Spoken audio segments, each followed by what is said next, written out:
Abundance, abundance, abundance, and gratitude to all. Here is one of your creators.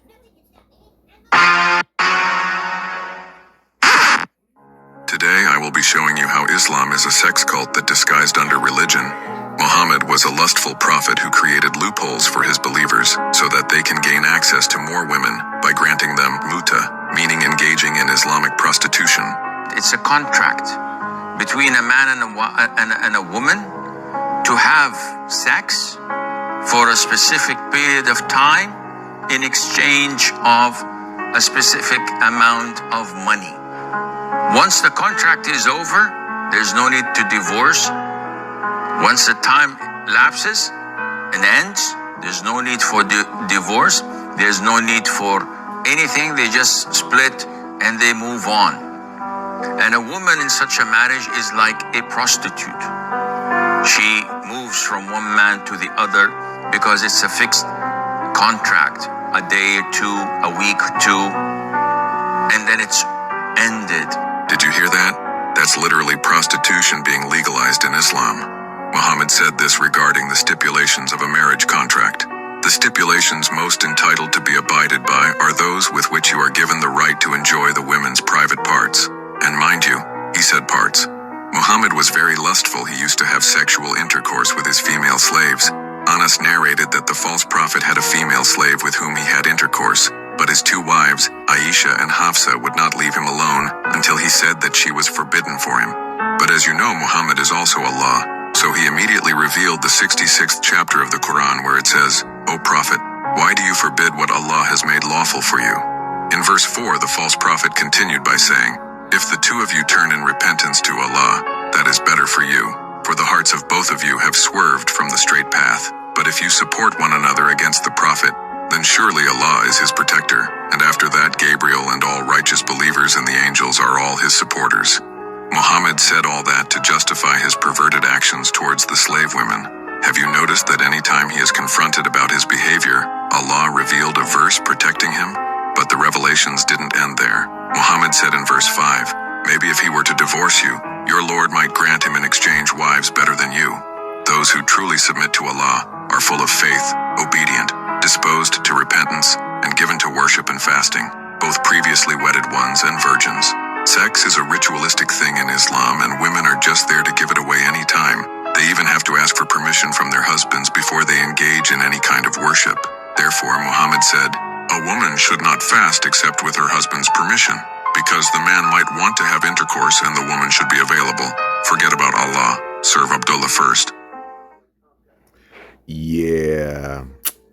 And these are the religions that pass down to our brothers and sisters, and we wondering the cage, the bondage that we are in, that we seem to can't get out of. Because whatever is in your heart and your mind, you speak it vernacularly, creates and shapes your reality. This is why it's so important to have people in the masses believing in a religion, believing in a clock, believing in a calendar, so it can bring everything else to reality. The Arab slave trade. So the same way you became religion, the same way you became a Buddhist, whatever, is the same way you became Muslim too as well. The Arab slave trade, also known as the Trans-Saharan or Eastern slave trade, was a major system of enslavement that lasted over 1,300 years, from the 7th century until the mid-20th century. It involved the trafficking of an estimate to 10 to 18 million Africans across the Sahara Desert, the Red Sea, and the Indian Ocean to markets in North Africa and Middle East and beyond. Really? Really?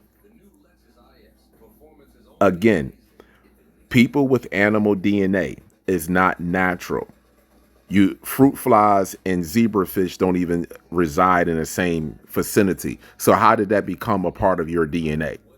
Fruit flies, chickens, worms, cows, monkeys, zebrafish, muskrat. Some of these species are not even in the same proximity of one another. How in the French toast do you have that a part of your DNA?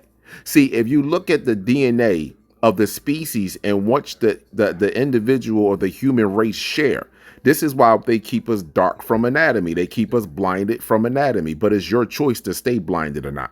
So the species in which they share the DNA with, if you would look up and search up the characteristics of these species, you will see cannibalism, you will see violence, you will see pansexual, you will see this in the species. And why, if it's in the species, why wouldn't that be a part of the human species characteristics? If it's in the DNA, whatever is in your DNA want to express itself all the way down to hair follicles, your nails, and all the way down to that. It wants to express itself. So how is this not going to express itself in another species, especially when you have so many different species to make you?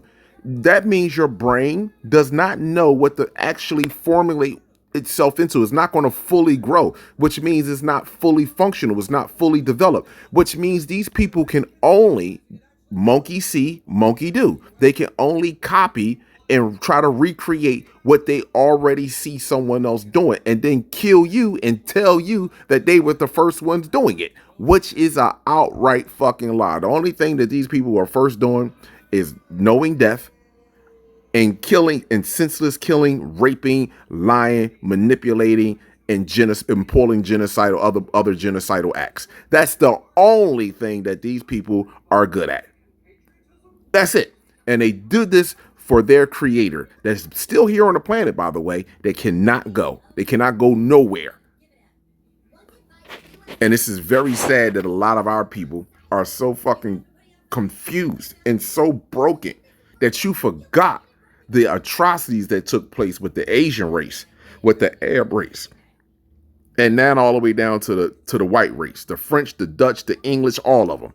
Every last one of these people. And these people share the same genetic composition. They just off a little bit with depending upon what monkey they use, what fruit fly they use. It all depends. It's up and down. 96 to 98% of their DNA is shared with a chimpanzee, a unisnub nose monkey, a rhesus monkey, or a bobonos monkey. And the females are spliced with a bobonos monkey for a specific scientific reason, because they are matriarchic. See, if once you understand this, you can't be blinded. You can't be lied to no more. See, we forgot about this right here. We forgot about what the Arab people have done to you. You forgot it. Now you on your knees talk about Allahu Akbar, Allahu Akbar, Muhammad. Are you fucking kidding me? It's a fucking disgrace. And I was the same way at one point in time. So I'm not knocking any of my brothers and sisters for believing in this bullshit. You understand? I'm knocking the ones that supposedly have the master's degree, the associate's degree, that are so well, supposedly full of, so well rounded when it comes to knowledge of self and the knowledge that's going on, that's being released as far as where black people have put their foot carbon print at.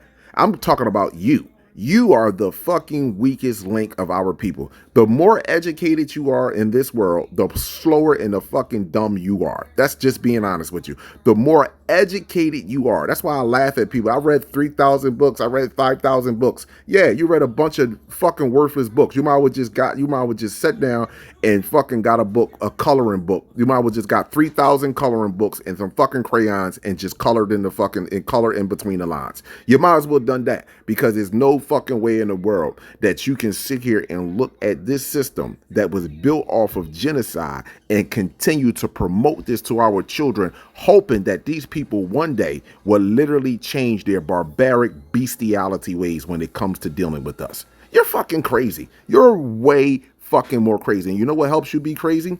Coping mechanisms. And the coping mechanism that you all are using is income. You are better. You feel like you're better financially off. You're not thinking about the previous generation, and you're not thinking about the next generation. You say that you are, but you're not. You're living for now. You're not living for the fucking future. That's why you only exist.